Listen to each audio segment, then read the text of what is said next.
When Christopher Columbus returned from his trip to the Caribbean, he was asked to describe what Dominica looked like. The legend has it that he scrumpled up some parchment, threw it down and said it looks like that, covered in mountains. Well, that alongside the greenery and the wildlife makes the place they call the Nature Island perfect for hikers.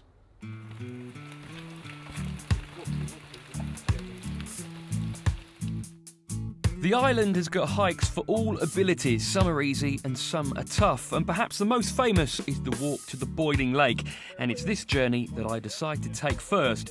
It's well worth having a guide with you, and before long, Peter, my partner in rambling, spots a tree that he thinks I might find useful. This is a natural Viagra tree. Yeah. It's an aphrodisiac tree, and you can use the bark of it and make a tea. It's for the men, natural Viagra. It's called bois bandé. A few miles later, and any thoughts about aphrodisiacs are long forgotten as we enter the notorious Valley of Desolation. What was once an area full of forest is now full of volcanic activity. Everywhere you go around here, the air is thick with the smell of sulphur, which you'll know from your school science lessons. Smells of these things, eggs. And with this little boiling pool here, Peter's going to cook one for me. Peter, show me how it's done. All right. How long will we have to leave that for? I have about 10-12 minutes, about that. Beautiful. Let's kick back and relax and wait for our lunch.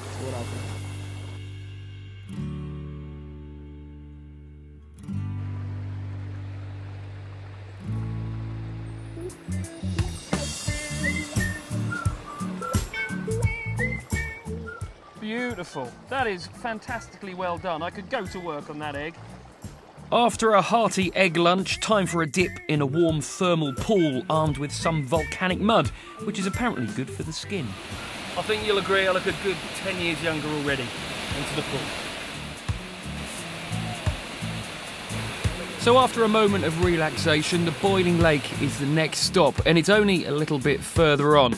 It's hard to get a handle on the scale of the lake through the lens of a camera, but it's like a huge bubbling cauldron 200 feet in diameter, covered in an eerie vapour which regularly clears to dramatic effect.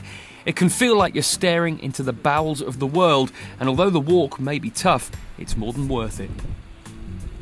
But in Dominica's own unique way, you can also find a totally contrasting walk through a very different looking forest. We are on the Syndicate Nature Trail in the Mont Diablotin National Park. This trail is one of the unique areas of Dominica in that you are in the middle of the forest, untouched forest, yet the trail is very mild. Now, the good thing about having a guide is that they can rescue you from your own ignorance, which is what happened when I thought I'd stepped in an aerial gift from a local bird. It looks like a large bird has been in here, but it's not, definitely it's not. This is the secretion from the gummier tree. Actually, that's a gum. It looks also like candle. Yeah. And this is very popular in Dominica, in the Dominican context. First of all, it is used by the Carib Indians to caulk the cracks in the canoes, the dugout canoes. That can also be used to keep bugs at bay. It serves as a repellent when you light it. It lights very well. As a matter of fact, it's flammable and is used to light the fireplace. Dominica is by no means resting on its hiking laurels. The Waitukubuli National Trail is a major project which, when completed, will be about 115 miles long, allowing hikers to walk from the north to the south of the island, and will link many tracks and trails which were first cut by the Carib Indians hundreds of years ago. The trail is divided up into 14 continuous segments. Each segment is a certain level of has a certain level of difficulty, has its own physical characteristics. It has its own topography, its own flora and fauna.